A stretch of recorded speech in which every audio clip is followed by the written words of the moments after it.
देखिए हजरत, सेरी का टाइम खत्म होने में सिर्फ 2 मिनट बाकी हैं। सिर्फ 2 मिनट।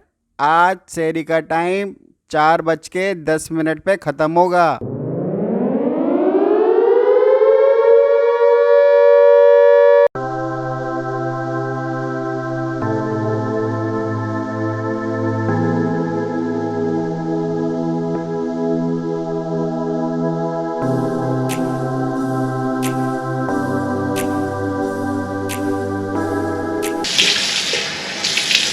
बात शुरू करने से पहले मैं आपको एक डिस्क्लेमर दे दूं, मैं कोई इस्लामिक स्कॉलर नहीं हूं। मैं जो नॉलेज है उसके ऊपर आपसे बात शेयर कर रहा हूं। तो बात यह है कि मुसलमान लोग रोज़ा क्यों रखते हैं? क्या उनको अपना वेट लूज़ करना होता है, या उनको जो शाम से लेकर सुबह तक वक्त दिया जाता है खाने का उसमें उनको वेट गेन करना होता है? नो।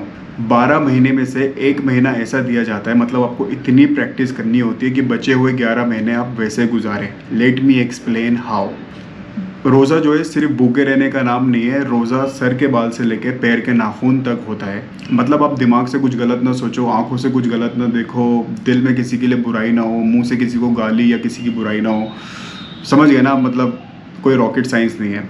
तो ये सब कैसे होता है? ये सब होता है जब आपका फोकस होता है कि आप जब कुछ भी कर रहे हो, बॉडी से कुछ भी मूवमेंट हो रही है, तो आपको इस बात का एहसास होना चाहिए कि मुझे देख रहा है। कौन देख रहा है? What ever your religion, it does not matter. आप चाहे भगवान को मानते हो, आप चाहे क्रिश्चियन हो, आप चाहे सिख हो, आप चाहे मुसलमान हो, कि आपको इस बात का एहसास होना चाहिए कि आप जब भी कुछ गलत कर रहे हो तो आपको वो देख रहा है। जब फोकस आएगा, हालांकि फोकस लाना कोई बच्चों का खेल नहीं, अगर फोकस आ जाए पूरी इंसानियत के अंदर तो सभी सक्सेसफुल हो जाए। फोकस के लिए चाहिए बहुत ज़्यादा प्रैक्टिस। तो मैं आपको बताता हूँ फोकस आएगा कैसे। सपोज आप कोई बाइक चलाना सीख रहे हो, बाइक इधर रेस है, इधर क्लच है, इधर गियर है, नीचे ब्रेक है। मतलब फर्स्ट डे तो आप नहीं सीखोगे, 3-4 दिन, 1 हफ्ता लगेगा जब आपको प्रैक्टिस करनी है किधर क्या दबाना है, किधर कैसे रोकनी है। लेकिन एक वक्त वो आता है जब हम किसी को एक्सीडेंट से बचते हुए हम आते हैं घर वापस, तो हमें पता भी नहीं होता हम क्या करके आए। ये होता है फोकस। तो फोकस आएगा कैसे? ये है माइंड का गेम। जब माइंड बार बार एक मैसेज सबकॉन्शियस माइंड में पहुंचाएगा, तो सबकॉन्शियस माइंड का काम होता है कि वो मैसेज आपको बार बार रिपीट करे। ठीक है? लेकिन बस बशर्त है कि आपको ध्यान लगाना होगा। मतलब जब आपका फोकस आने लगेगा तो आपके साथ दो चीज़ें होंगी। पहला तो डर और दूसरा गम। ये मैं अपनी बात नहीं कर रहा हूँ, ये कुरान में लिखा हुआ है। डर जो होता है वो अंदर से पैदा होता है कि कल के फ्यूचर के बारे में सोचना, जबकि वो हुआ नहीं है। उस चीज़ को इंसान सोच के डर रहा है, रो रहा है। मतलब समझ रहा हो, डर की बहुत बड़ी शाखा है। डर जो है एंजाइटी पैदा करता है, डिप्रेशन पैदा करता है, रातों को नींद नहीं आती। ये डर का काम होता है। वो गम लाता है अंदर ही अंदर, बाहर से गम पैदा करता है कि यार ये क्या हो रहा है मेरी ज़िंदगी में। जब फोकस आ जाएगा ना तो ये सारी चीज़ें ख़त्म होंगी। ये भी एक्सप्लेन करता हूँ कैसे। सपोज एग्जाम्पल, आप किसी जंगल से जा रहे हो, दिन में तो आप निकल गए, लेकिन रात के अंदर बड़े से बड़ा जिगरा वाला कोई जंगल पार नहीं कर सकता। ठीक है भाई? अगर उसके साथ एक बच्चा या बच्ची दे दो तो उसको उसके साथ साथ हो जाएगा, उसको एहसास हो जाएगा कि मेरे साथ कोई है। हमारे साथ भी होता है। हालांकि डर बढ़ रहा है कि पहले एक थे अब दो हैं। अब पहले जब जान पे आएगी तो मैं इसको बचाऊं या खुद बचूं, बात ये आएगी। लेकिन उसको क्या है, डर कम हो गया। तो ये होता है साथ का एहसास। जिस दिन आपके पास साथ का एहसास आ जाएगा, उस दिन आपके अंदर से डर और गम दोनों निकल जाएंगे। मैं भी इस चीज़ की प्रैक्टिस कर रहा हूँ, आप भी प्रैक्टिस करिए। कुरान जो है वो सिर्फ मुसलमानों के लिए नहीं है, कुरान पूरी इंसानियत के लिए है। ठीक है भैया? बोलते बोलते गला सूख गया है। रोज़े में ज़्यादा बोलना नहीं चाहिए, प्यास लग रही है। पेड़ों को बचाना बहुत ज़रूरी है क्योंकि ऑक्सीजन बहुत महंगी है, इसलिए पानी देते रहो अपने पौधों को। ये जो शाम का वक्त होता है ना, रोज़ा खुलने से पहले जो 2 घंटे होते हैं, 5 बजे से लेके 7 बजे तक, बस पूरा दिन अलग कर दो भाई, और ये 2 घंटे अलग कर दो। ये वक्त नहीं गुजरता है बस। मैंने आप लोगों को अपने घर के बाहर का व्यू नहीं दिखाया ना अभी तक। Okay public, enjoy.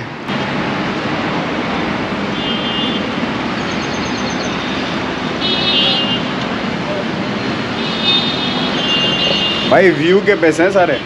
यूजुअली लोग रमज़ान के अंदर इफ्तार के वक्त खाते हैं आलू चाट, समोसे, ब्रेड पकोड़े, पनीर पकोड़ा, लोंग छोड़े। लेकिन मैं दिखाता हूँ कि मैं क्या खाता हूँ।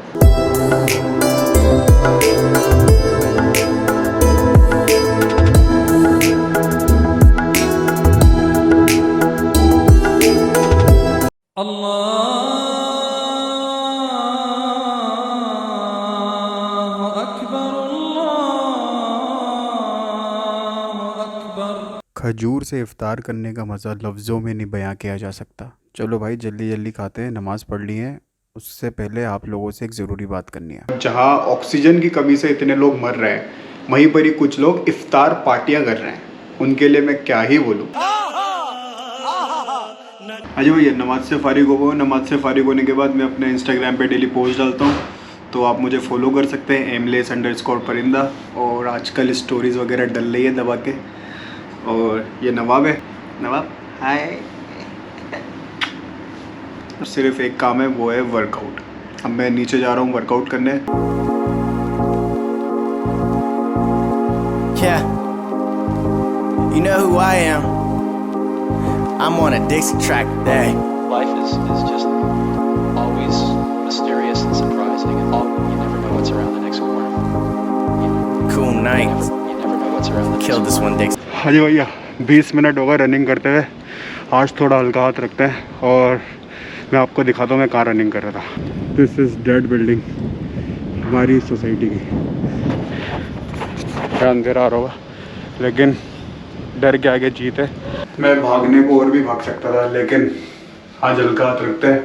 और वर्कआउट तो अब शुरू होगा असली वाला। अभी 20 मिनट भागूँ, कल 21, 22, 23, 24 ऐसे करेंगे। 4 किलोमीटर हो ही गया। Dixie got me chillin' on a cool night. You know the kind of night when everything feels right. The kind of night that makes you wanna light a bonfire. Grab a drink with your friends and you'll feel inspired. It's a real good time, ain't no worries tonight. We can party, ain't no reason to fight. So turn it up, we got